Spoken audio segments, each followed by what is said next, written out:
Dear participants, I think now it's time to start the second session. And as it was announced, the first speaker will be Liina Eek. And topic is very interesting for Estonian scientists, how the science advice coordinators in ministries are doing. So, please.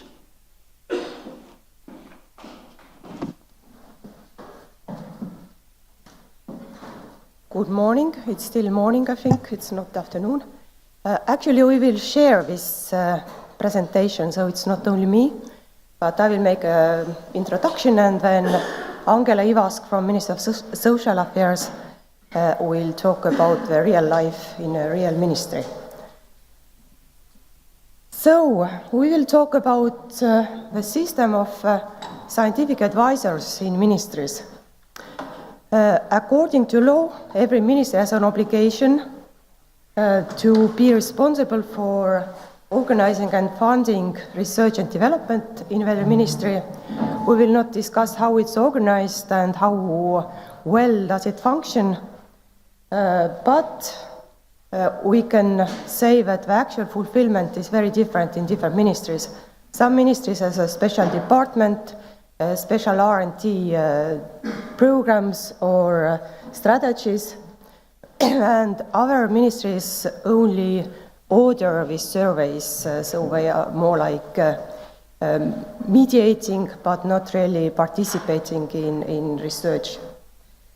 Two ministries, Ministry of Social Affairs and Ministry of Environment, started quite early piloting using scientific advisors, and the results were so good that also other ministries decided to do the same.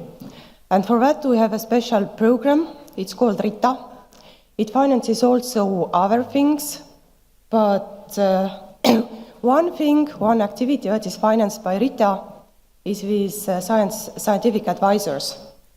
This program is financed by Regional Development Fund. It has several aims, but in today's context, the most relevant is co-financing the activities of scientific advisors in ministries, and actually also the Ministry of Government Office could apply for that funding if they want it, but they haven't wanted it yet. So, the tasks of these advisors is horizontal and vertical. First, they have to advise their ministries, their policy makers in their relevant ministries. They have to communicate with science, academia and scientists, and also they have to communicate to each other. So we have managed to create a system so that all ministries know what the other ministries are doing, and this is a very, very important point, because usually ministry knows quite well what is going on in the relevant science, but they do not know what the other ministries are doing. These positions in ministries are quite different, and also the rules are quite different.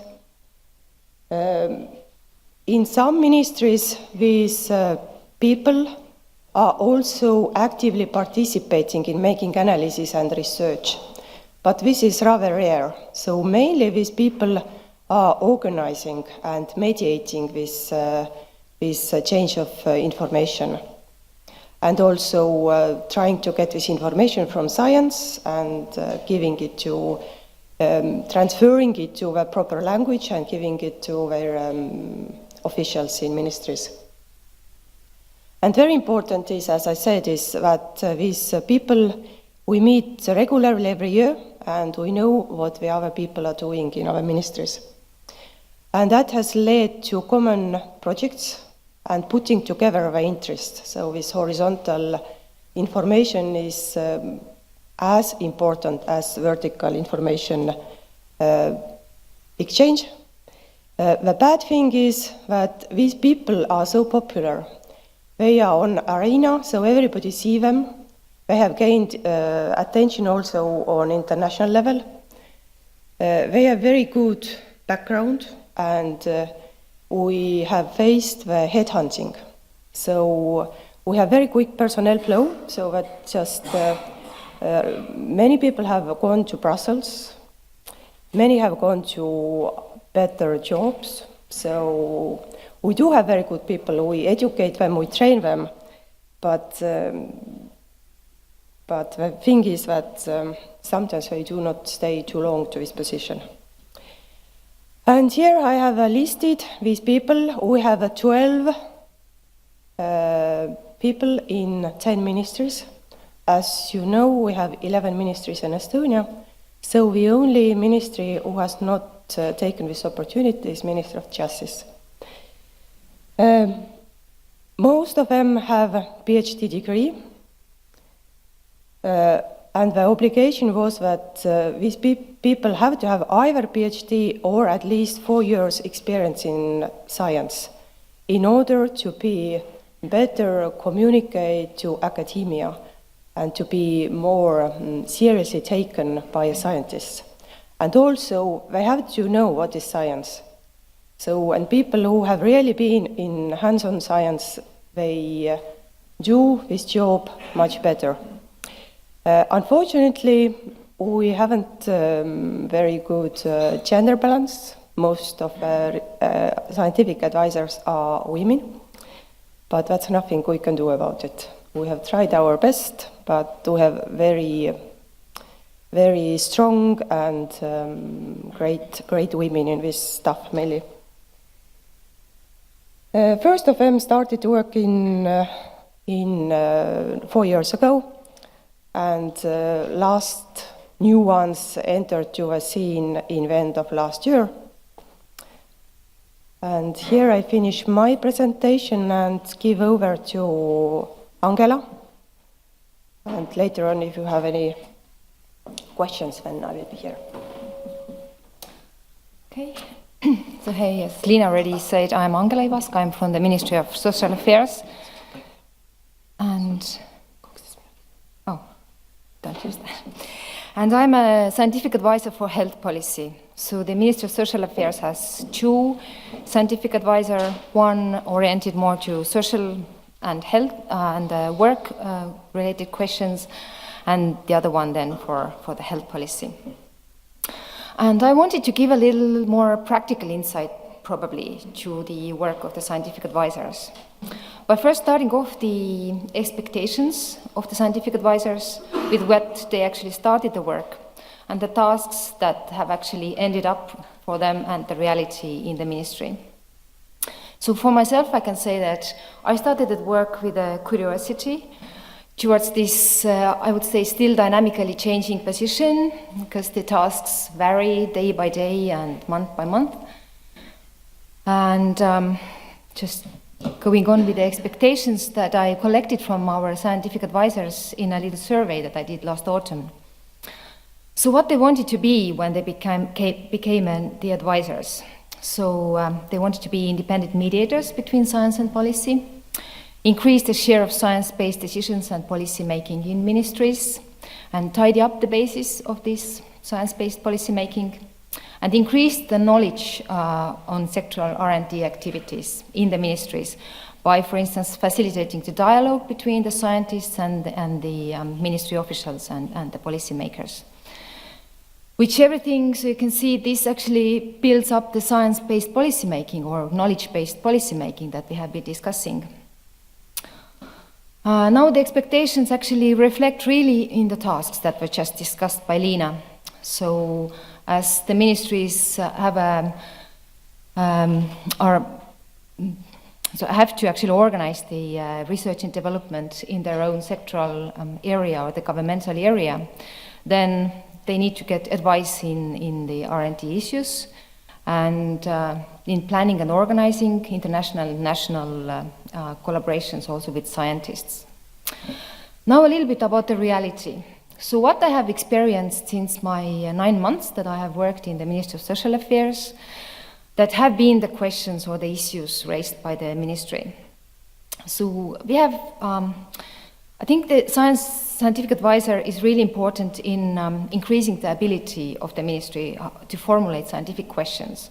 So how to ask from the scientist, or how to get from the scientist the thing that is needed, how to formulate the question, how to write the procurement documents, how to write the open call documents if these are going to be ordered. The second one is building a network of scientific experts, because there have been cases when, for instance, we are interested in entering an international collaboration network, and the ministry is really needing the knowledge about the scientists that are working in this specific area. So do we have scientists, what they are doing, where they are, and so on. Also help with future R&D priority topics. So which research and which international collaboration to support? Because we often receive this sort of request from the scientists. I'm going to that in my next slide.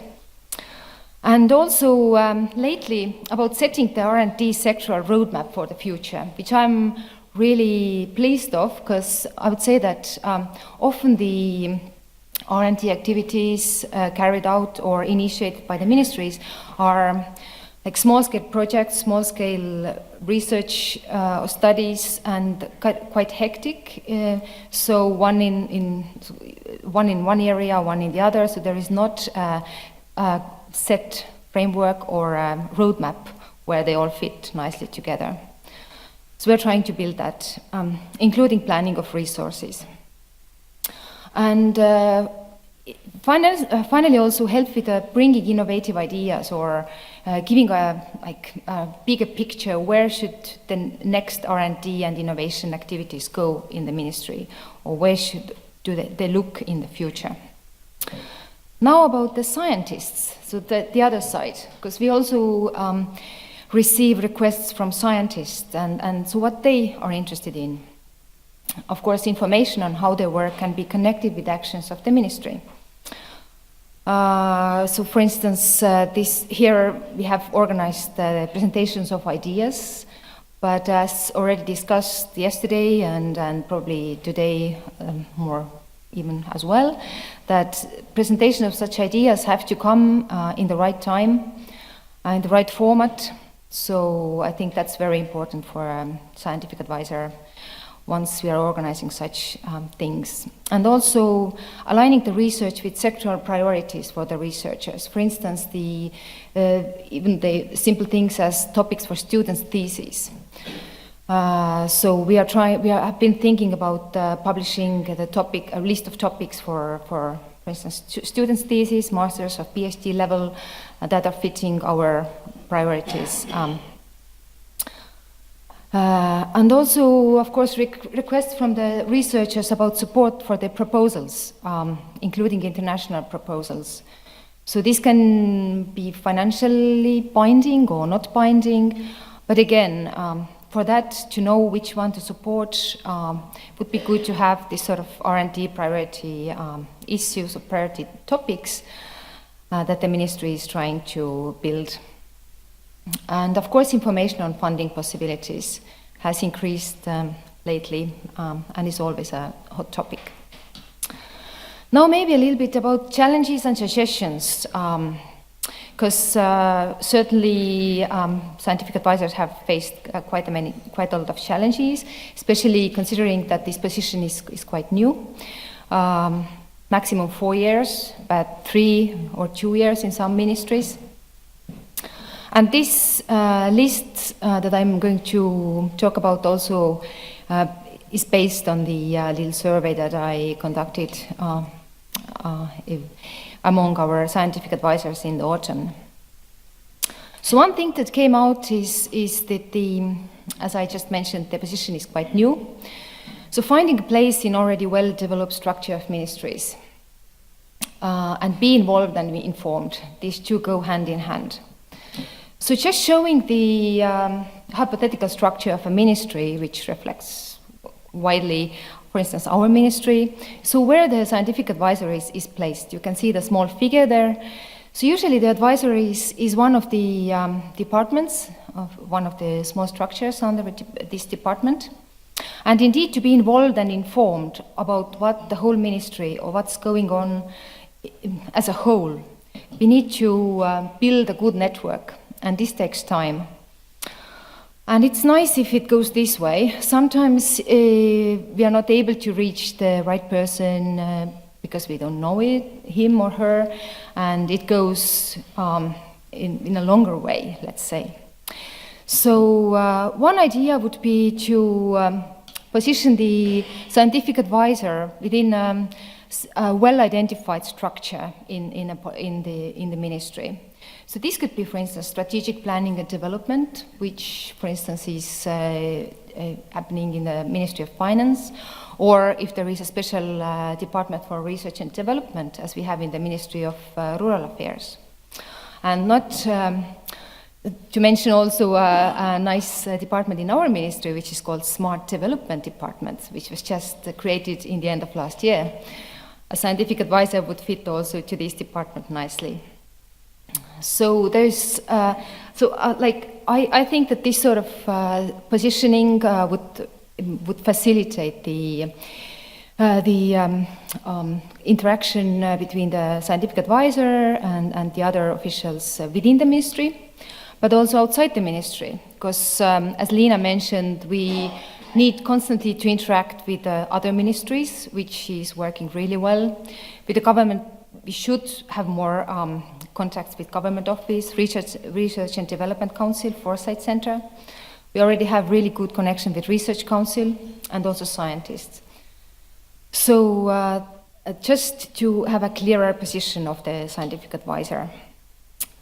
So the next issues or challenges that were brought out was the involve officials in new initiatives, especially in the international collaborations. So usually this has worked really well because officials are interested in new initiatives. What has been challenging is probably international collaborations, because this really adds up the workload, and people are frequently afraid of such new work tasks. Now, the combination of different logic and time frame of science and public service and policy making, that already mentioned. So when and in which form we should actually bring in the scientists that have contacted us, for instance, or that we think the topic is important. Another challenge that was brought out was giving priority to science-based solutions instead of emotion of political pressure-based solutions, quite a classical one. And one important issue has been to form a thematic advisory network of scientists with limited resources. So we just discussed within the coffee break that UK has a nice framework of scientific advisors. And for them to bring in scientists is a question of, for the scientists, a question of honor. And it's pretty easy for them to bring in specialists. In our case, it may be a little bit, we may face a little more hesitancy from the scientists. So a little like financial support or such like a like framework of scientists that's financially supported would be likely a good one. And also find financial resources for necessary R&D activities and analysis, because when a scientific advisor was brought into the ministry with an idea to increase the R&D capability of the ministry, of course everyone looks forward to increased financial resources that the person is bringing in. So this could be improved here too. Actually had the so we have had an idea to form a central funding scheme to cover research and analysis needs of the ministries. So these have been suggestions from us, and now just going to achievements. So what has been good, what has succeeded?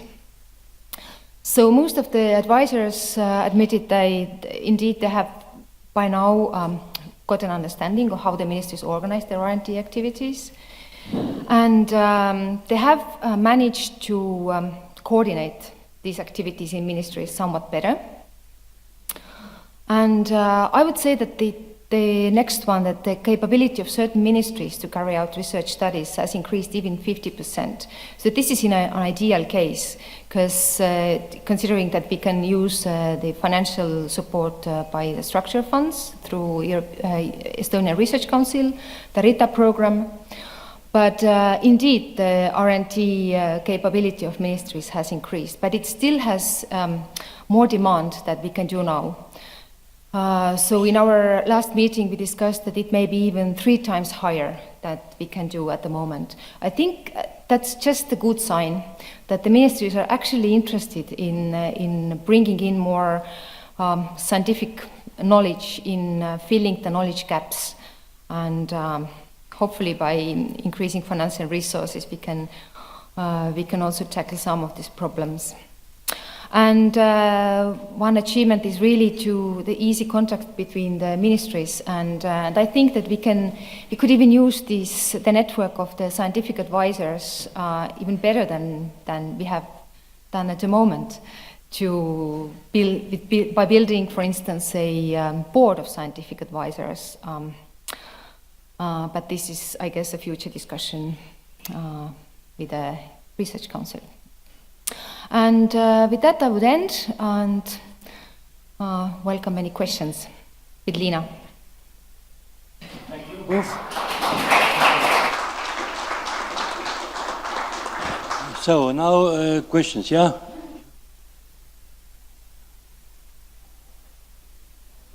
Taivo Raud from the University of Tartu. Thank you very much for your very detailed overview and the insight how actually this structure works. My question is about your relationship with the top management, with the minister and with Secretary General and so on. So what is their reception of the science advisor positions and function as such? Are they aware that you are in the ministry? How do they react to the proposals, for example, of changing the position of the advisors in the structure and putting it up to the hierarchy and the structure? Thank you very much.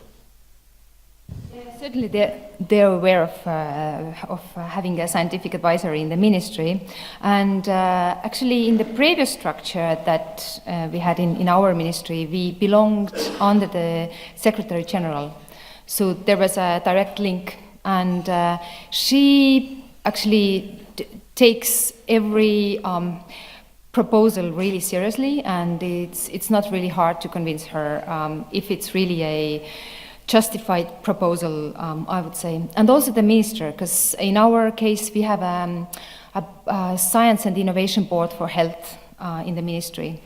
And the minister is regularly attending this. So this board consists of scientists and officials, also from some other ministries.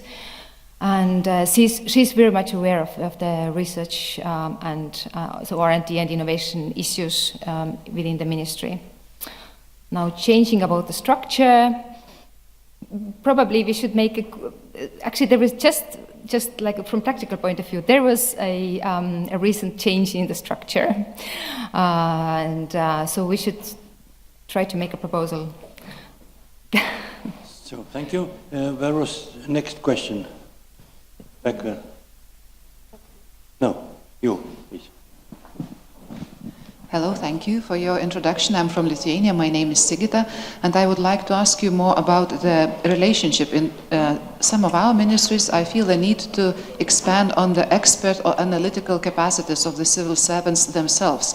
And when you say that one of your tasks is to bring more science-based policy proposals, my question would be on what sources do you rely on, the in-house, so to say, services, or on the outside scientific experts? Is there any, contradictions between that, or the analytical capacities within the ministries are not so strong, and you are not going to develop, so to say, the content departments as they call themselves? Thank you. Yeah, so I am placed in the Department of Analysis and Statistics. So we have an analytical capability, and there is one person, for instance, thinking about health policy, is really specialized on analyzing the health data. But it's certainly not enough of this one person, and we are ordering in quite a lot of studies. That's why, and these studies actually drive the new decisions. So it's kind of, I would say it's complementary, outside and inside. So we cannot always order everything, but the things that we are not able to do ourselves, we can do outside, from outside. Just add that from point of view of other ministries as well, that they use very different approaches. Some of the ministries have their own research institutions, and they can order for them. Some ministries have very strong analytical personnel in their house, but always they also use scientists, academia, universities, and other research institutions. So all of the three are combined according to their needs. Thank you. Please, yeah. Yeah. Kaja Peterson from Stockholm Environment Institute Talent Center. When you listed those expectations and tasks and challenges that scientific advisor has in a ministry, I didn't spot a term procurement. Do you see any relationship or a task related to procurements? Upgrading the terms of references, choosing different models or methods, or whose task is that? Thanks. So I guess you refer to preparation of procurement documents in that sense. Yeah. Mm-hmm. So the that's right. That actually I tried to mention that this is something that like the capability of prepare those procurement documents is that ministry is looking forward to. These have been previously and are also now prepared by our analysis department, and we are scientific advisors are actually involved when it's needed, or we are nowadays. I have seen most of the procurement documents that go out in the health area. So in that sense, we are involved, and I guess our expertise can be used there very well. So, okay, last question, please. I'm Andrius Bernatas, Lithuania, the Academy of Sciences. And my question is, do I understand correctly that in some sort the ministries become the funding agencies for research in Estonia by using ERDF funds? Maybe a research council. Yes, some of the ministries have their own institutions, and they can order this research from them, and they have a special R&D program, special budget lines, and yeah, they do use it, but not all of them. Less than half of ministries have such opportunity. Okay, thank you. During lunchtime, I expect there can be continuation. Thank you very much for presentation. I have for you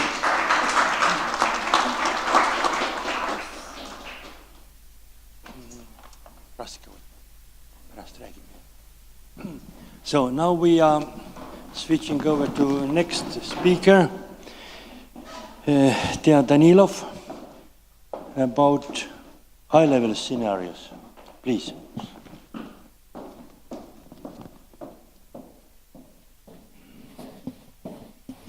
Good day. First of all, I ask, how much time have I got? Can I count to have these 20 minutes? Then I'm going to finish at 12:15. Is that okay? Okay, thanks. Good. So it's a pleasure to be here.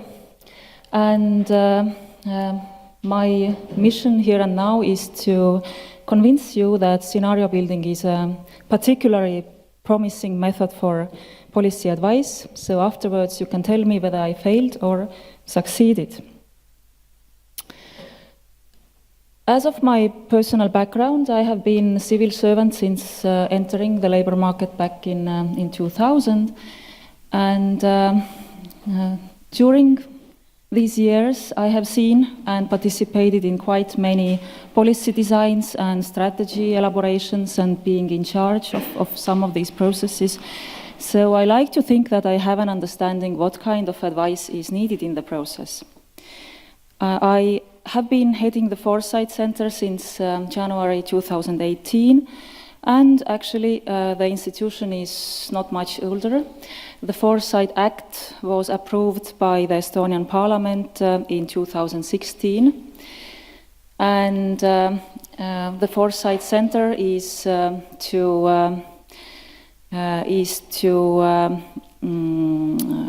perform foresight, which is the identification of long-term developments, the potential future developments, and the Foresight Act specifically mentions the development of scenarios as the main method.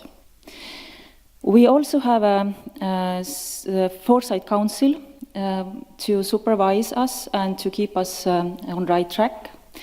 The Foresight Council is formed of recognized experts from business, academia, and associations. And I'm glad to say that President of Akadeemia, Mr. Soomere, is one of the members of Foresight Council. And in the Parliament, we are accountable to Economic Affairs Committee. So the Economic Affairs Committee needs to approve our work plans before we can do anything. I like to think that the Foresight Center is one element in the bridge between science and policy making, as we do order and commission quite a lot from the research community. When preparing for the scenario building, we use knowledge and know-how also from the scientific community about factors, trends, processes going on to feed into the scenario building. And we do cooperate with quite many parliamentary committees, topic-wise, depending on the issue at hand. And here are some pictures about discussions that have been taken place in various parliamentary committees throughout the last year. So now to the points that I would like to make with the presentation. Why scenarios? So first of all, I was kind of hesitant that would that be a great method to concentrate on and to work with. And as of today, I would highlight some merits that the method actually has. First of all, it is a method of hinting rather than dictating.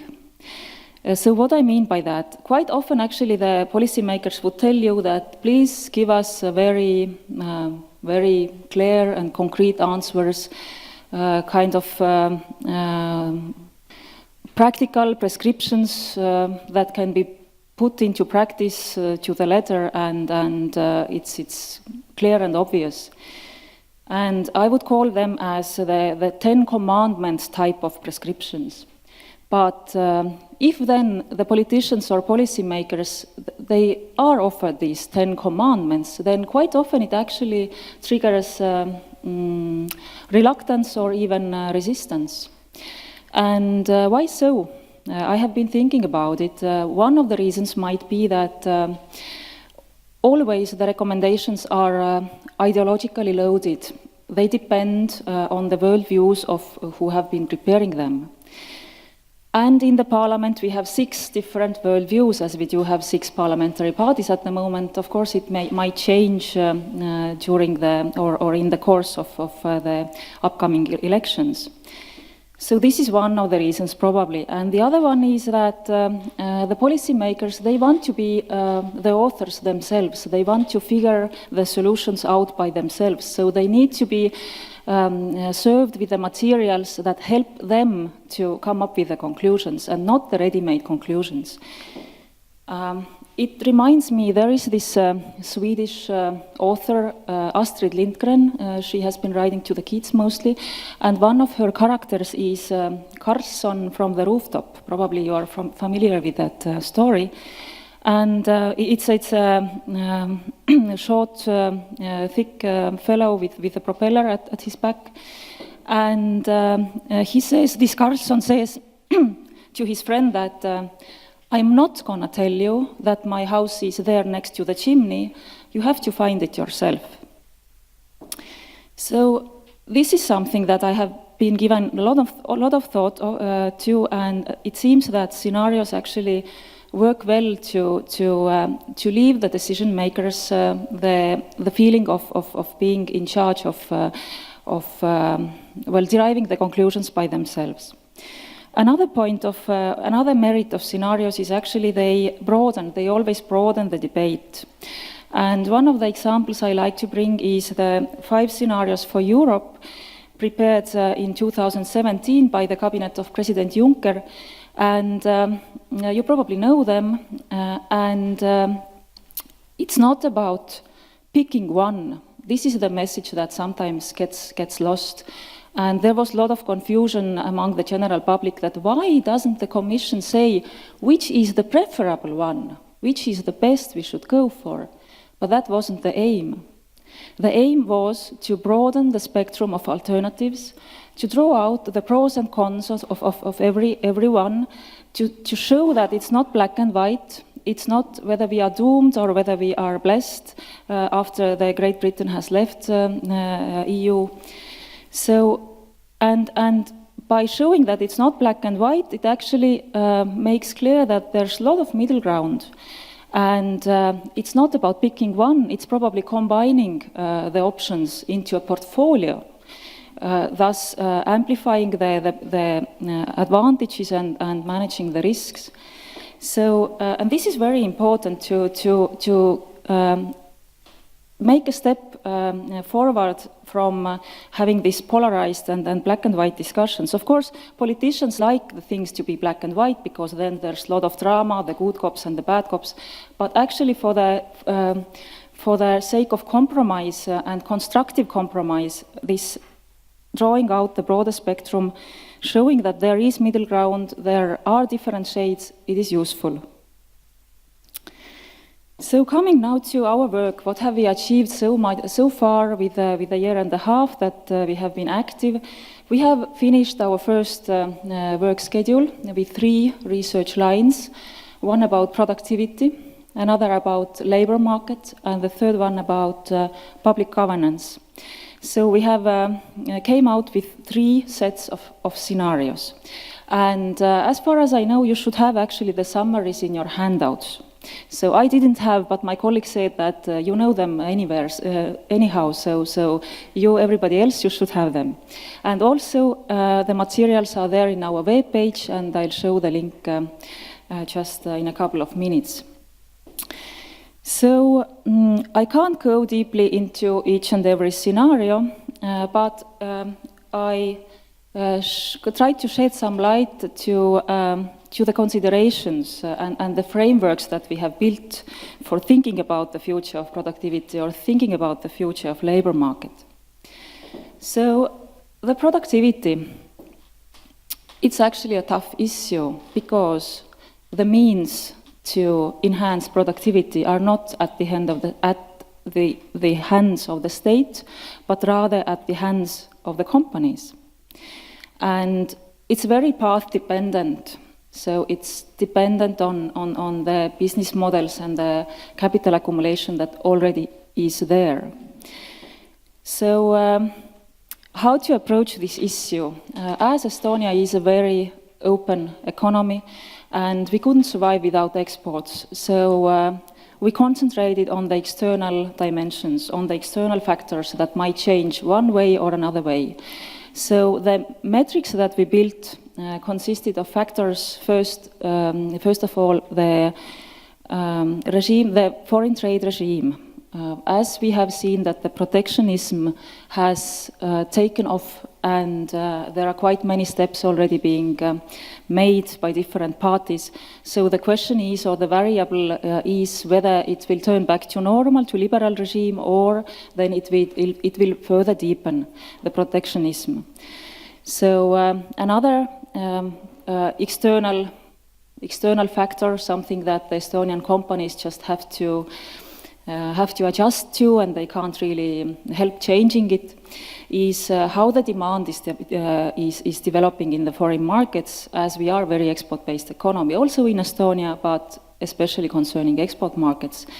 And in Scandinavia, in Western Europe, where most of our export goes, the consumers are more and more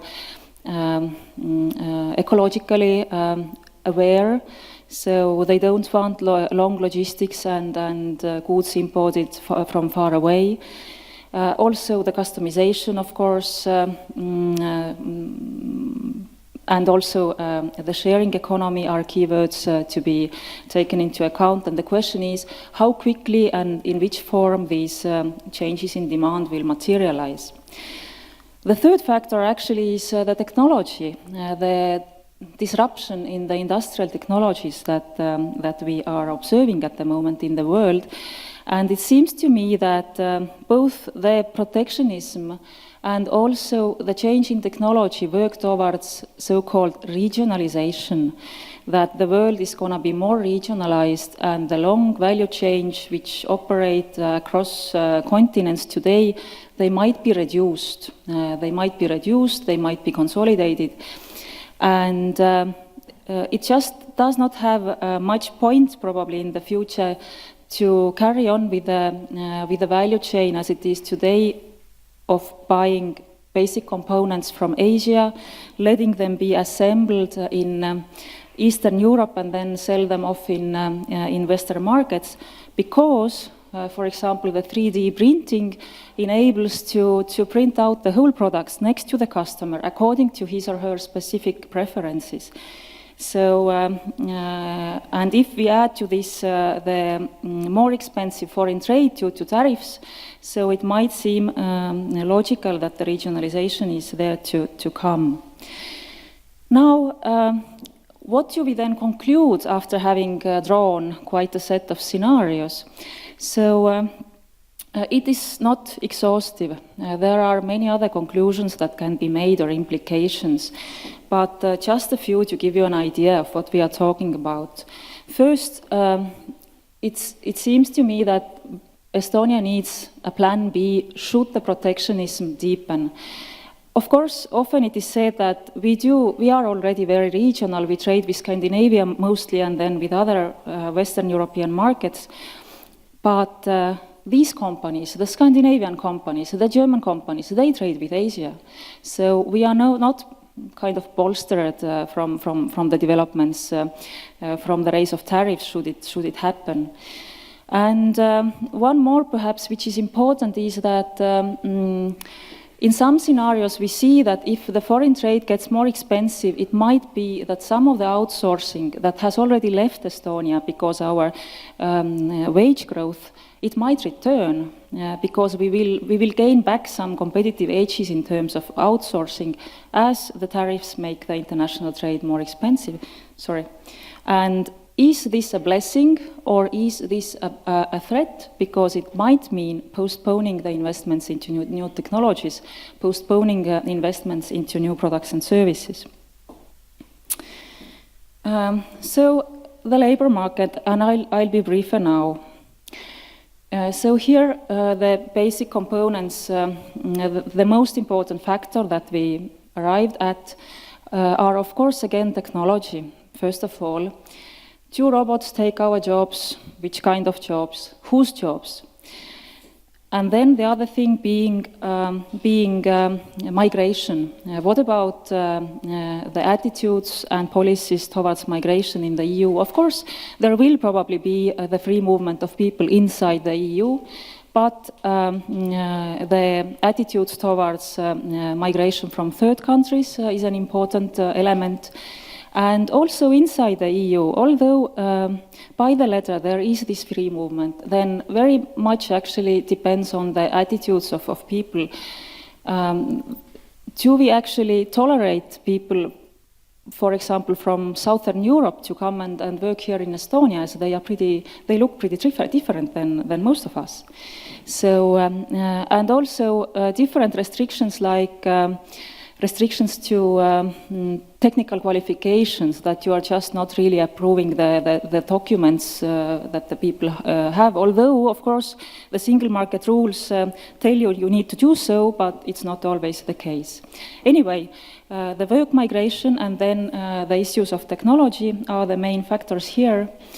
And what we saw as a result of this exercise is that polarization most probably grows in most of the scenarios, meaning that people are pushed towards platform work, towards being self-employed, working project-based. Some of them might be happy, the entrepreneurial ones and who want to be independent, but some of them might lose off because they don't have long-term employment contracts as an opportunity in the labor market anymore, so their social guarantees will be an issue. And of course, the labor tax base will most probably erode, so the sustainability of social protection funding is an issue too. So there is a row actually of different possible solutions in our report to brought out what could be done in these kind of situations. Well, the e-governance, and I'm actually almost out of time, just to show you as a teaser the nice names of the scenarios that we have figured out. Here we did not do the normal usual cross table of 4 variables, but we used 3 factors. So the scenarios differentiate from each other by the level of centralization in administration, and also whether the preference is on speedy decision-making, being agile, reacting quickly, or then the preference is on analytical, contemplated decision-making with thorough public inclusion and involvement. And also, what about the public funding, finances? Is it a situation of economic crisis, or do we have rather good times as of today? And it turns out 2 things actually I would like to say quickly. One is that the digitalization pattern is actually different in each of the scenarios. Sometimes it is thought that, well, digitalization is something determined by the technology, the technological development only, and it's kind of prescribed and foreseen and we can't help it. But no, it is not the case. Actually, whether there will be an e-democracy solutions developed by digital means, or there won't be such kind of solutions, it is a matter of setting targets. Or then will the e-services be customized, but then as an outcome, of course, a bit more uneven by individuals or by regions, or then they will be standardized, very light, but universal in the nature. So there are quite many actually decisions that need to be made by the state, and as a result, the digitalization pattern will be different. So this is perhaps one important point. And another being, and that's really the last one, another being that the idea of decentralization is not popular in Estonia. We tend to think that when we merge things into bigger units, be it then regions or institutions, then they start working better. Perhaps in the era of digitalization, we should really reconsider this, or the belief might not be grounded anymore. It might be that the digital means actually enable us to pursue the subsidiarity more, which is a key word from the European vocabulary, meaning that the decision-making can be brought closer to the citizen. And that was it. And this is our webpage, and please contact us. We do have there summaries of the English versions of the reports and long versions in Estonia, so when you can read Estonians, the better. And we will let the long versions also be translated soon. And I'll be grateful in advance for your comments and for a fruitful discussion. Thank you. Thank you. So, a few questions, please. Yeah.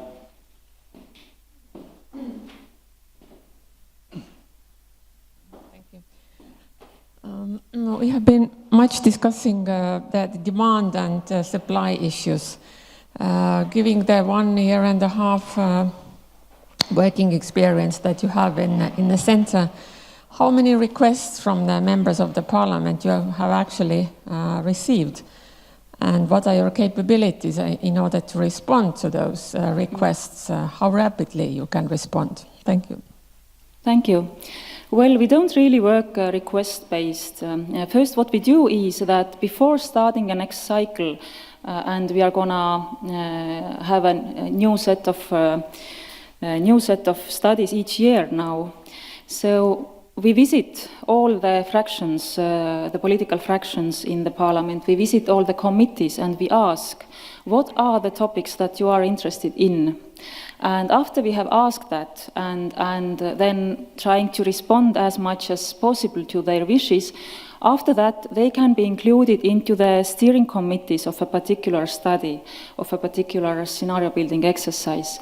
So it's kind of a more longer term engagement, and we don't really work request-based that, hey, tell me how about this trend, I don't know, in these countries or something like this.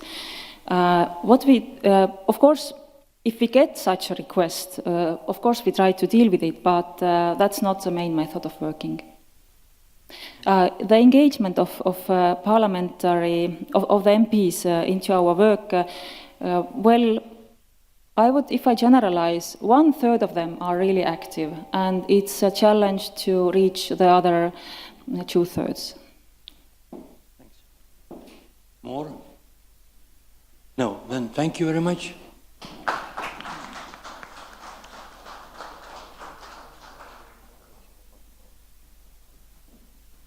So now we have a next talk here about university and university landscape and science, and 20 minutes. Yeah. Yes. So, dear Mr. President, dear guests, ladies and gentlemen, dear colleagues, my name is Taivo Raud. I'm from the University of Tartu. I am the head of grant office of the University of Tartu, but here I was asked to speak on behalf of the Universities Estonia, on behalf of the Rectors' Conference, and I will talk in a more wider scale than just University of Tartu, but this kind of a wider look at the whole university landscape in Estonia. A few facts about my own background. I work at the university for 1 year, but before that I worked for more than 10 years at the Estonian Ministry of Education and Research at the Research Policy Department. So I have experience also from the policy-making perspective, from this view, and right now from the academic perspective, from the view of university. And I will share my observations and experiences from both sides. And also in my previous work, I've been involved in a lot of international cooperation as well at the OECD Committee for Scientific and Technological Policy, and also European Research Area Committee. So what I'm going to talk about today is the main topics are the pool of science in the Estonian universities, also some examples of current practices of providing scientific advice and how universities interact in this process, and also some examples and observations from the work.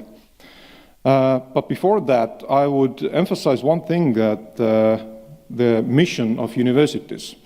When we look at the legislation, the Universities Act, it very clearly states the mission of a university is really to advance science and culture, to provide services to the society, and also, which is very important, that the universities interact with the entire society by supporting the development of society in all different ways, through research, through education, through innovation activities, development, and also creative activities. So I would highlight here that universities serve the society in many different ways, and it is in our core mission to also provide scientific advice to the benefit of society and policy making.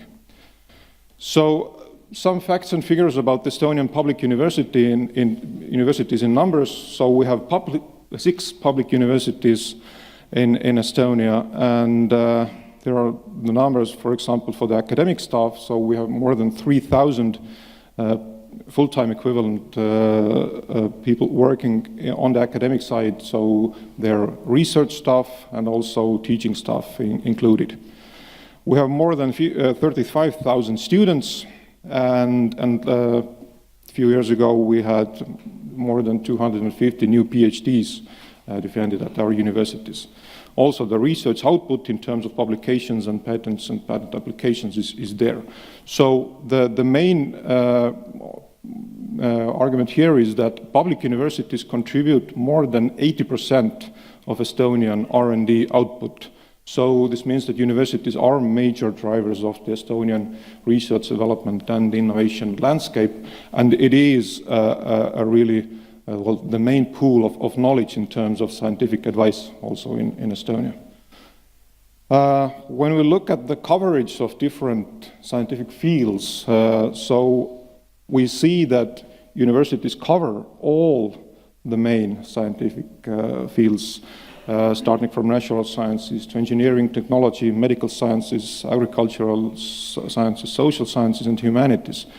And so this means that we have expertise in all of these domains, but which is more important is that we can deliver solutions for interdisciplinary societal challenges as well. So universities are the ones who actually can combine the views from different scientific disciplines. Because we know that many societal challenges today and also policy challenges require interdisciplinary solutions. And so universities would offer here the best option of combining different views. Also about impact and quality. So the previous slides were about the quantity, but here about the quality. So a few years ago there was the Estonian Regular Research and Development Innovation that actually it was international evaluation, and all the universities also participated there. And it stated that Estonian research is internationally competitive, it is oriented to the future, and our research serves the society in many different ways. Also, what it brought out is that Estonian research infrastructure is at very good international level. So this means that whenever there is some kind of demand on the policy side in terms of some kind of scientific analysis or whatever, also our infrastructure is there to conduct these surveys and analysis. However, we see certain bottlenecks also in the Estonian system, which is connected to the stability of funding and dependence on external funding. But also what I'd like to highlight here on the right side is that was just a few weeks ago in the journal Nature published about Estonian research performance, and which is really important thing to mention here that in last few decades Estonian research has significantly improved its scientific quality and impact in terms of citations. So we have improved not just in quantity, but most importantly in quality. So all in all, the main message is that whenever we are being asked advice, you can be sure that it is with high quality in terms of international standards. So now I turn to the methods of scientific advice and how we are being included into different processes. So OECD has done this kind of a good overview of different types of scientific advice also in advisory bodies.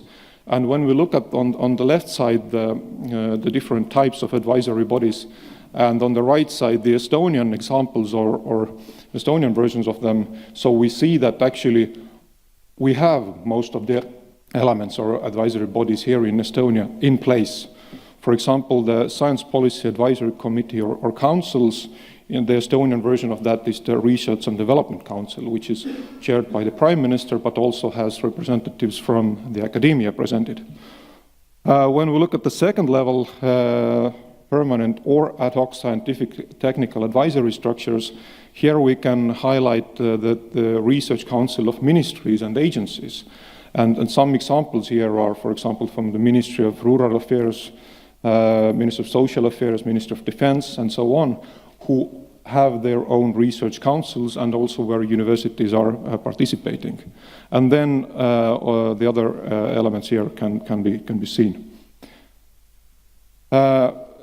The next, well, I as a grant office head in my university also have to look in which ways this demand actually comes to our universities and how it's organized. So from smaller to larger levels, we can see that first level is definitely the individual expert opinions when ministry or agency asks us, and we find a relevant researcher who can do and provide the expert opinion. The second level, I would say, is that commission studies and surveys. These are this kind of a medium-sized and also medium-term agreements, and also they have small to medium budgets as well. And third level, which is the most, well, the biggest one, but also most complex, is the thematic or strategic research programs. And also, this is the one which I think deserves most of the attention here. And these thematic and strategic research programs definitely require strong and permanent R&D demand capacities at the ministries and agencies. And so I think that there have been steps to strengthen the capacities at the ministries, but also there is room for improvement in that sense. And some examples and experiences also from some programs or activities from recent years in Estonia. A few years ago, we had a research and innovation policy monitoring program called TIPS, and I know that there are several colleagues here also who have participated in this program. So it was a program of 5 years, and that was truly a partnership between researchers and ministries. And through this period, there were 35 reports and a lot of seminars and lots of conferences. But I would say that the most important effect of that TIPS program was really there was lots of interaction between researchers and ministries, and that was truly a mutual learning process. We, from the ministry side, learned a lot from that process, but also researchers gained a lot to really understand the benefits, they understand the needs and supply side on both sides. The second example here is the strategic R&D program, RITA, which was also introduced in previous presentations about the scientific advisors at the ministries. So I think that it is a very promising initiative.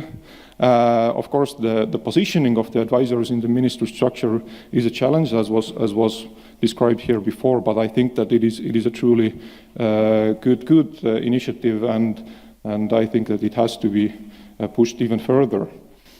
And third example here is the Ministry of Rural Affairs, who has one of the best systems for R&D involvement in policy making, and they also have a separate R&D department in their ministry. Okay, and last but not least, some remarks and observations from my previous work. First of all, advice is not a decision. Usually when people from the ministry ask for scientific advice, they want to get a silver bullet for their policy challenge. And usually no silver bullet for policymakers, policy challenges can be delivered from the advice, because usually the scientific advice might create even more complexity on the issue. And that has to be understood also from the policymaker side, but also from the researcher side. One cannot expect that all the recommendations that they provide would be implemented in the same way as the recommendations are presented. Because in the policymaking process, there are so many limitations or so many aspects that influence the real implementation. There are legal barriers, there are financial barriers, political context, and so on. So there are very many elements that actually influence the real implementation of the recommendations. Second observation that I'd like to point out here is really formulating a truly relevant policy recommendation is a real challenge. To really formulate a good suggestion requires the researchers to really understand very well the context in which the suggestion should be applied. So we have to understand the limitations of the policymaking process, but also policymakers themselves have to understand the limitations of scientific advice. Also, what I'd like to point out here is the cultural change on both sides. It takes time, but also it takes a lot of communication among each other. So that's why I refer back to the program TIPS experience, that actually we had a lot of interaction. We had a lot of seminars, arguments, disputes, and actually that increased the mutual understanding of the complex topics that we were discussing. Also, what I'd like to point out here is that I think it is very positive that ministries are more and more engaged in the R&D activities, and we heard about the scientific advisors at the ministries, but I think that better links with the parliament also need strengthening. So I think that these events like this are important, although I would expect a bit more parliament members to participate. But there are also some good examples on the other side of the Finnish Gulf, like the Finnish Parliament Tutkas format. And last but not least, what I'd like to just point here, that research funding is really the foundation of all of it. So if we want to achieve bigger impact from research and better solutions for our societal challenges, also we have to take a look at the basic research funding and also funding for socio-economic purposes. Because the current strengths of the Estonian research system are fragile. So it is a strong system that we have, but it is fragile, and I think that we have to keep that strength. So with that, I would like to thank you, and if you have any questions, I'm ready to ask. Thank you. Thank you.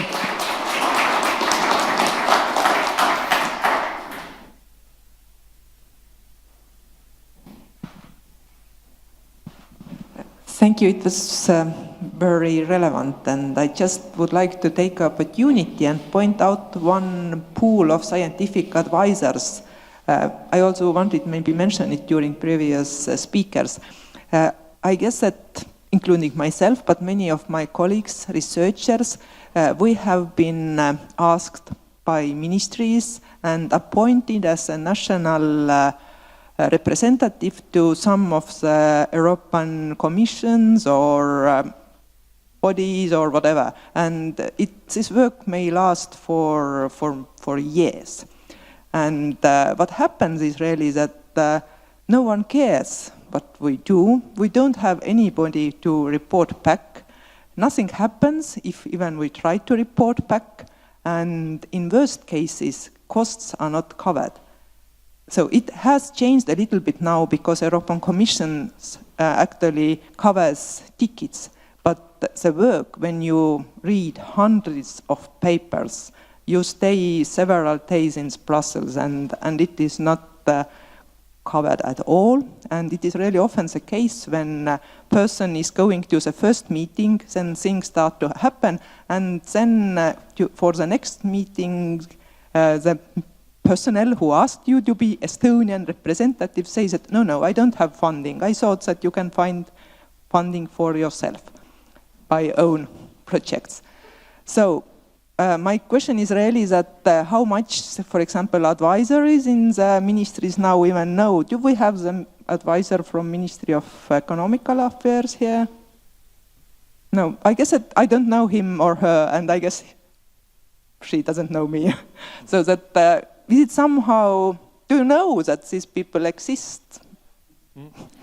Yes, thank you for your question. Yes, I know that these people exist, and I think that it is very important in that case to discuss these questions with the relevant ministries who have appointed you or some other researcher to these international committees, and really to discuss and really clearly state what is the added value of participating there. Is it just representing yourself, or is there some kind of an Estonian position to defend there? And if this is the case, then definitely the dialogue or the communication with the relevant ministry is very important. Otherwise, it is questionable whether to attend or not.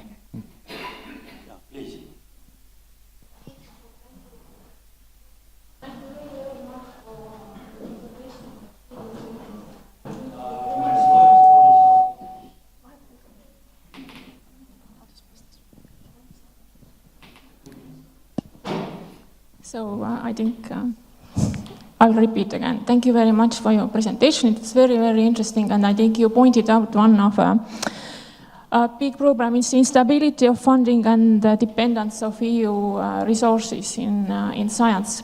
What I actually want to say first is I want to make a proposal after those 2 days of discussions here and at group work that maybe we can bridge better the science and parliament when we will propose to the new parliament to set up advisory committee of Academy of Science and the parliament that could be chaired by the speaker and the president of Academy. And we'll meet, let's say, once a month, bi-monthly, but we will have a real channel. Then secondly, I want to tell you that I want a little bit to balance this today's speech about scientific advisors. We do have a scientific advisor at Social Ministry, but at the same time, second month this in 25 years, someone who has been dealing in hundreds of cases with hundreds of experts is jobless because the Social Ministry decided not to fund this person anymore. It's the head of the Estonian Patients Union, Pille Ilves. She's not anymore funded because she took 3 very hard cases to Human Rights Court, and this is how government responded. But I also want to make one good example of a very good collaboration between the Academy of Science members and policy deciders, and it was exactly now 30 years ago we launched a very good cooperation with academician Ender Lipma that irritated also that time a lot politicians. We launched a campaign to close up the pollution of Baltic Sea, where scientists find out that there are uranium waste buried just next to the sea. And at that time also we were said that it's complete lie, we are liars, it took us months to get the message. My question to you is, have you felt as scientists kind of political pressure that if you are coming out with non-favorable outcomes, you can lose funding? Thank you. Thank you. There were many different aspects here. I think that some of the questions would refer to the organizers of the events, and in terms of the social affairs, Minister of Social Affairs, I don't know that case. But in terms of this kind of political pressure, well, I'm not a researcher myself. I worked at the grant office, and I'm this kind of in the support structure. But I have not witnessed this kind of pressure. So maybe there are other examples, but in my practice, I haven't witnessed that. Thank you. So thank you very much. Now we have a last presentation, but before you leave, you can have. The last presentation is from. There are several people from Estonian Research Council, and on behalf of Estonian Research Council, and they will make a presentation of a nice book. So please, your team is invited here.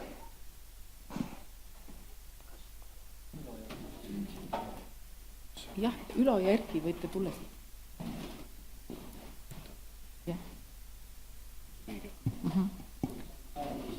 Istub Katri ka sinna.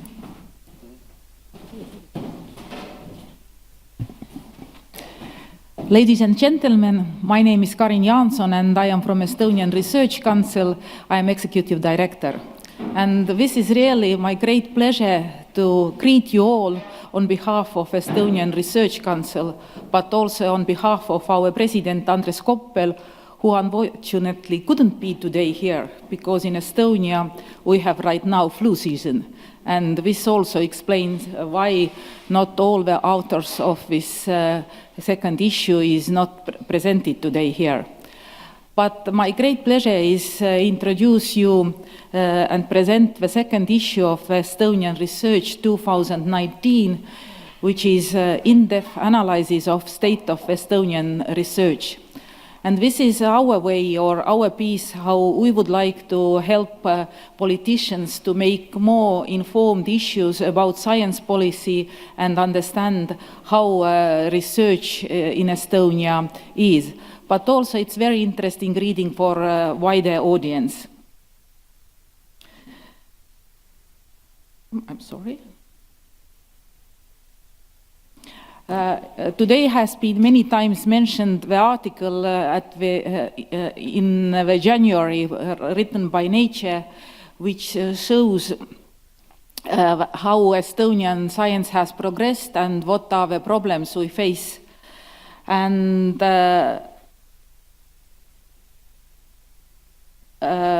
this is the way we would like to communicate also. We did first issue in 2016.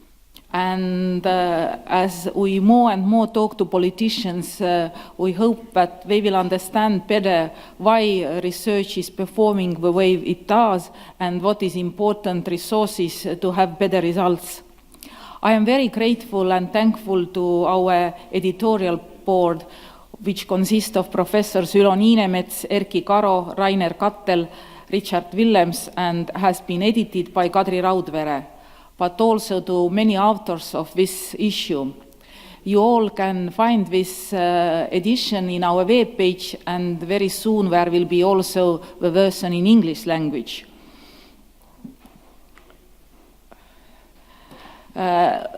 This is just one graph to show how Estonian research is financed, and this is not the great picture, and we are not very proud. And we hope that this led also to very unique event happened at the end of last year, when the leaders of our political parties, the leaders of our business associations, representatives of universities, and also researchers signed the Estonian National Research Agreement and promised that within coming 3 years, the investments to research and development from public funds will be reached to 1%, but also that the research and development will help for creating better health welfare for entire state. And finally, before I give the floor to our authors, I would like to thank all the authors who committed their hard work, and thanks to them, this second edition is very great. And I personally would like to give the first issues to authors who are presenting here. So, we don't need it. Thank you very much.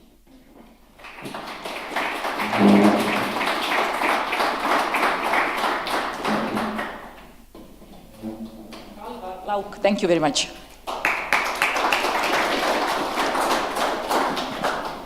And Kadri Raudvere, thank you very much. She was the editor and she helped the authors with all the great data. And Erki Karo, please come. Thank you very much. And I saw also Tiina Persson from our statistical office. Please, Tiina.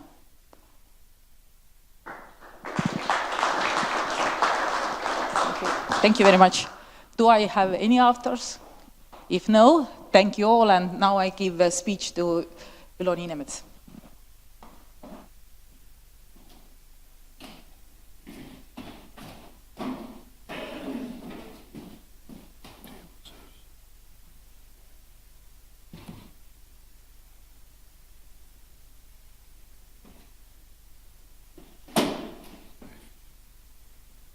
Yeah, dear ladies and gentlemen, it's really great pleasure to be here with you and give some thoughts about the book. And I start with a nice picture, and it's really nice. And only the question is whether this is a sunrise or whether this is a sunset.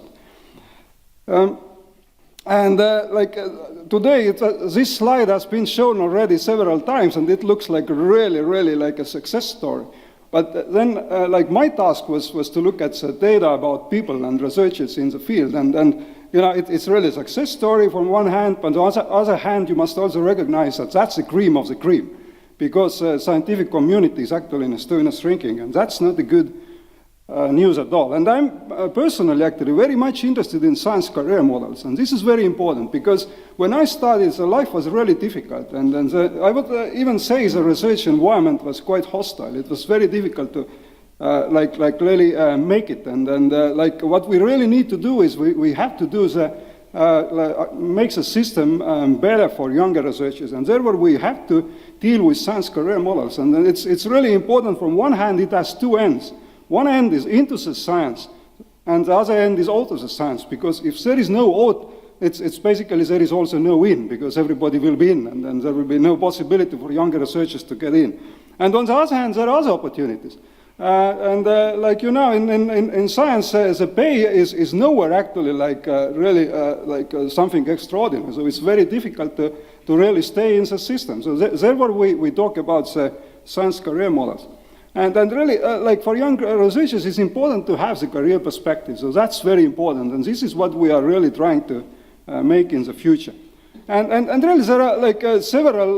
There is an entire huge body of literature about science career models. If you look at really scientific papers, people are discussing this, and there are good examples of bad career models, which is basically untransparent, so vacancy formation, no really clear rules for progression in science and so on. That's important. Now, regarding this book, it was a pleasure to work with a chapter about people. And I did this in my spare time. I'm not really paid for as a social scientist. I'm actually a biologist. But it was really interesting. And also, like Karin said it, but I wanted to emphasize that those people who are interested in the English book, it will be ready in a couple of months, or maybe even in a month. It's basically ready, but it was not ready for today. So we can already subscribe to people from ETAG and tell that they can send you the book when it becomes ready. So, and I think there is also and now I try to show you very quickly a lot of numbers and graphs, but these are also relevant beyond Estonia. It's one graph actually, and I want to put this in this way. So it's basically where from one hand we have the nominal GDP per person, and the number of doctorate holders. Sometimes people put in other ways. So the richer the country, the more will be there actually doctorate holders. But I would say actually that the higher is the level of education, the higher is actually the GDP, with some exceptions, like oil countries, something, or there are exceptions. But actually, it's important to consider that the level of education determines the richness of the country. So this is actually the way I would like to look at these things. So it's important to consider that really investing in people also pays off in long term. On the other hand, when we also look at then the amount of doctorate holders relative to the investment into science, and this is really the more you invest, the more you get. So you are getting what you pay for. So, and in the case of Estonia, you see this in bold font.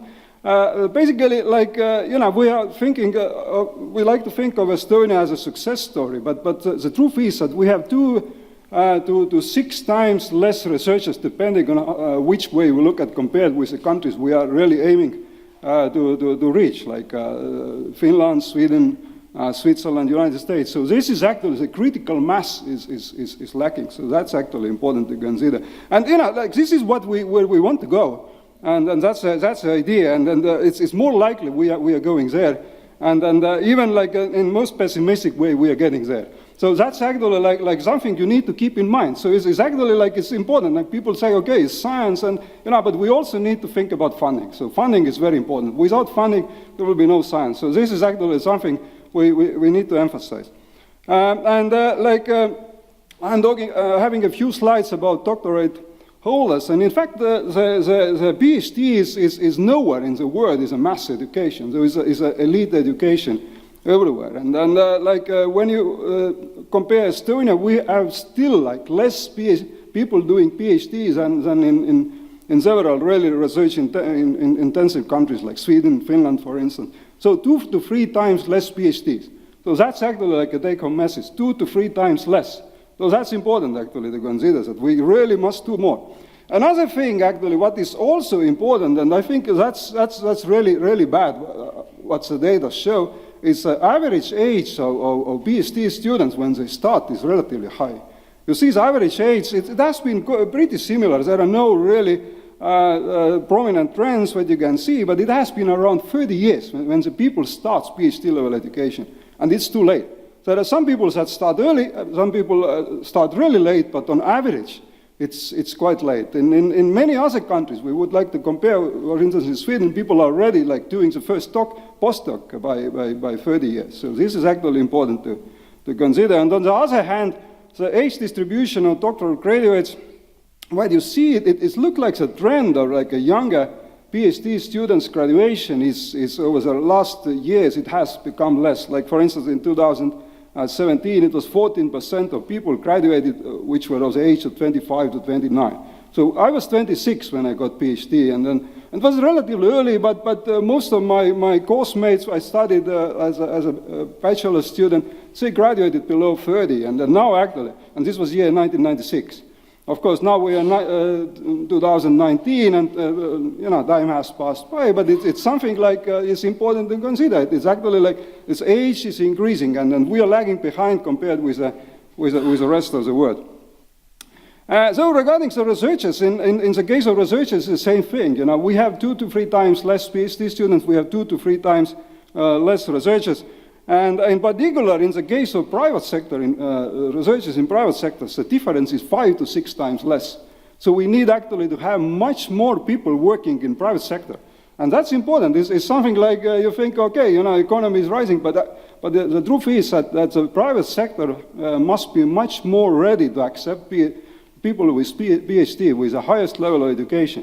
So this is something like which is critical. And on the other side, the private sector says, okay, but we don't have funding and so on. So the reason is that in these countries, and that's actually like, I don't know whether such graphs have been presented in the literature before, but here is a share of the private sector funding of total domestic investment into science and the relative to total gross domestic investment. So it means that there is a minimum level of state investment, what must be there before one starts investing a lot into when private industry starts to invest a lot. So that's important actually. You cannot expect that without the state investments, the private sector is going to do it, because already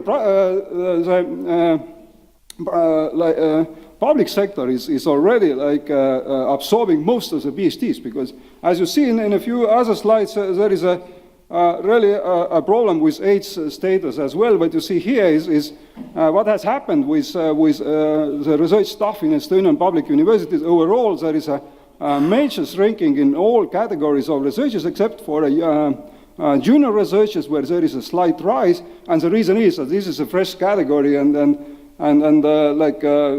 are opportunities for people to becoming junior researchers. So that's very positive. On the other hand, at the categories of starting from lecturer to professor, there has been a major shrinking already. Associated together, this has went hand in hand with a reduction in public investment in science. And the other thing, has been troubling me quite a bit is, as I said in one of the first slides, to have people's opportunity to get into the science, there must be also a way out of the science. And please pay attention to the graph of the proportion, the line of the proportion of scientists 65 and over. That's the middle line. What you see here is it has been an increase of the share of these people until 2015, and then there was a break when there was a major decline in the level of structural funds and reduction in investment in science. So there was a drop actually. And whether this will be something what will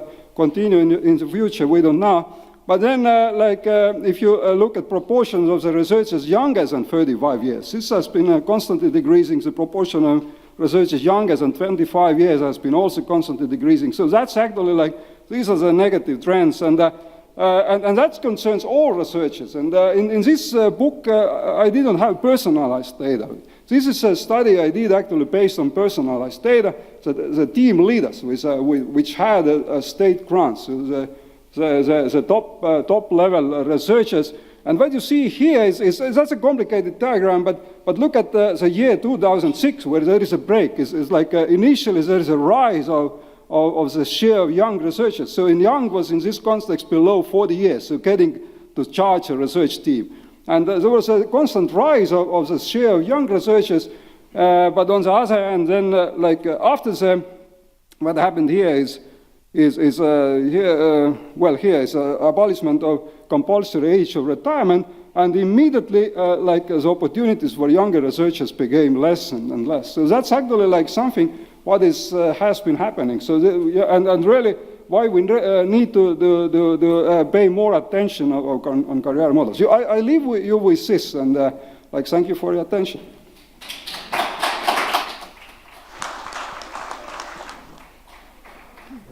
Now I'll give the floor to Erkki Karo, who is also one author of one article. Okay, thank you.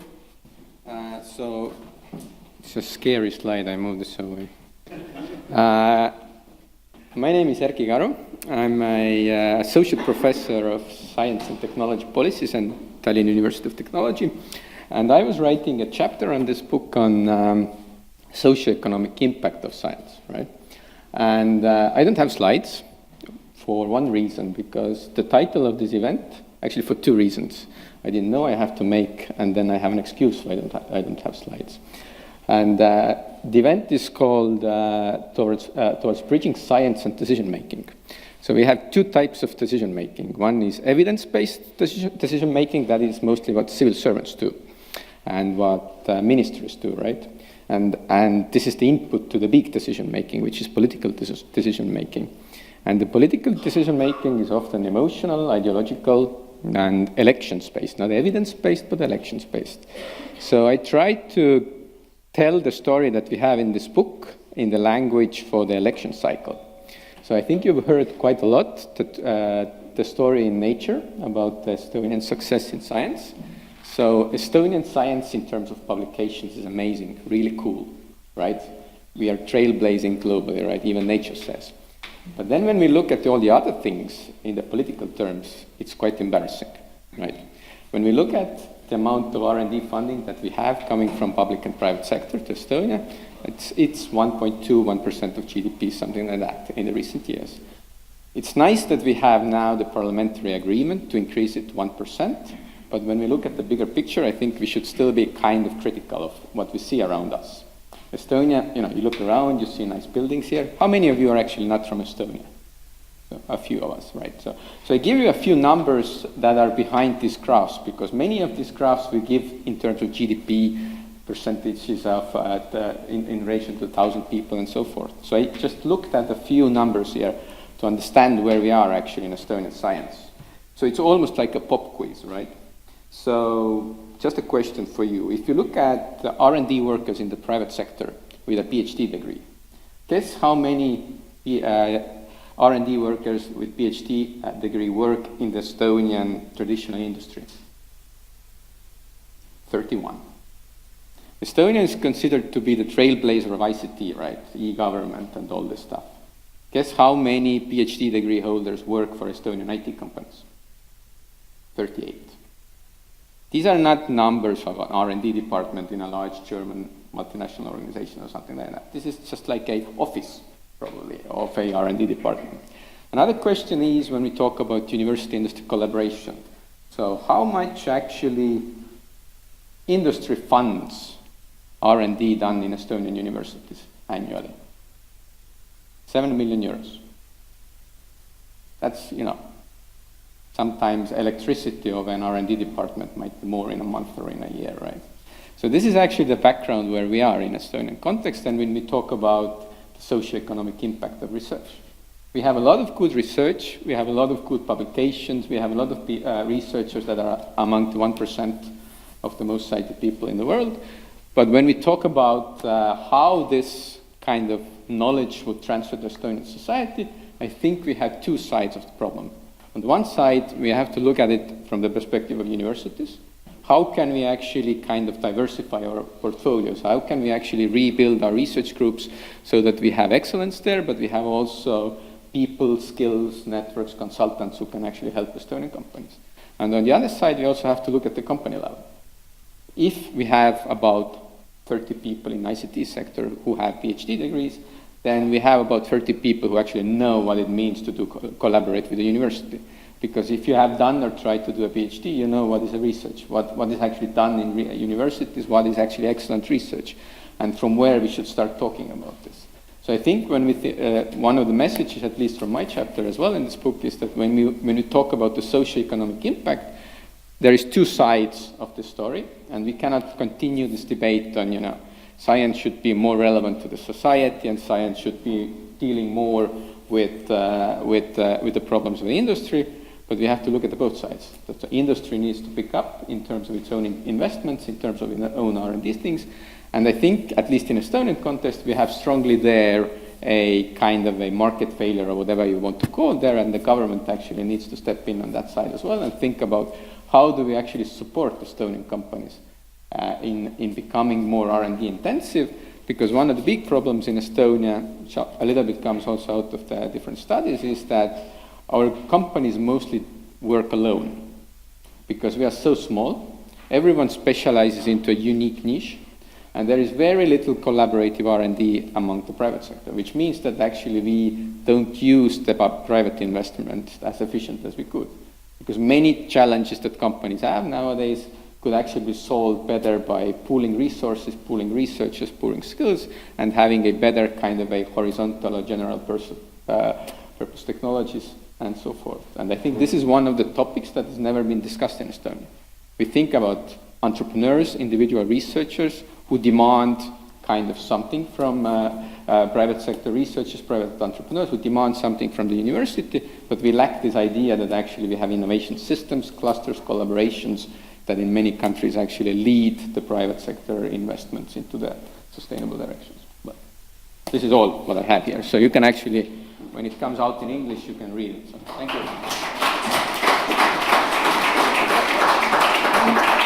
And now I'll give the floor to Kalmer Lauk from the University of Tartu.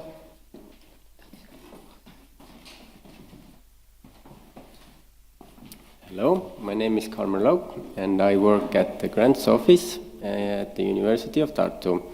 And I am the unluckiest person alive because every time I have a presentation, it's before lunch. So,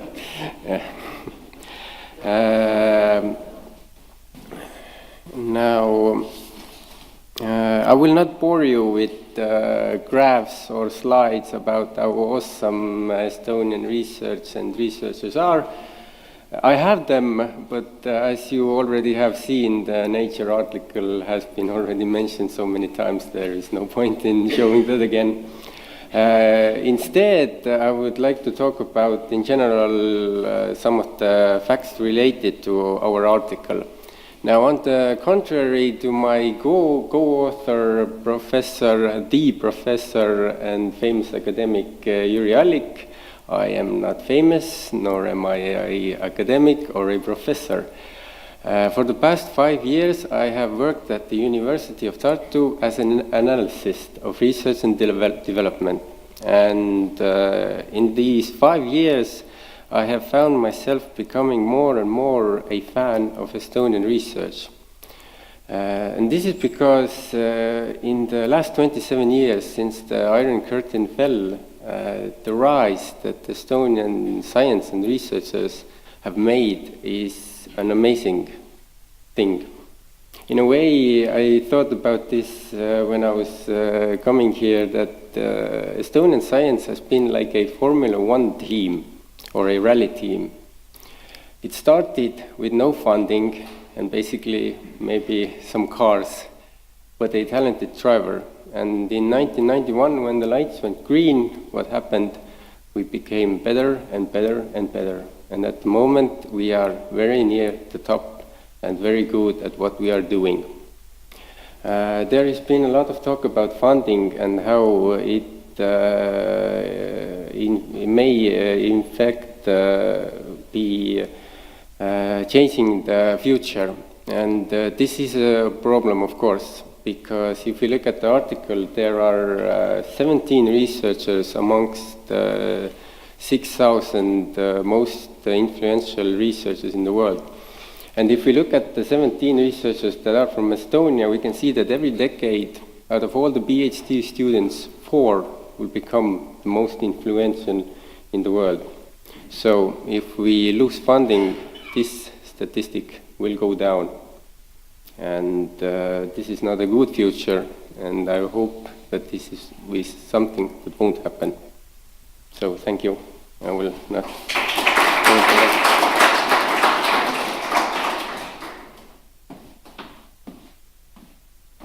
Thank you all, and I wish you good reading and new discoveries and new knowledge from this second edition. Thank you. Thank you very much. So as I understand, you are finished, yeah? Yes. And are these books free here? So we are now approaching lunch, but before you can get food, we have a small surprise just to take down the tensions which were created probably by these presentations. And I emphasize that it's over midday, or it's over 12, so we are allowed. So please go to food and see what we have prepared for you.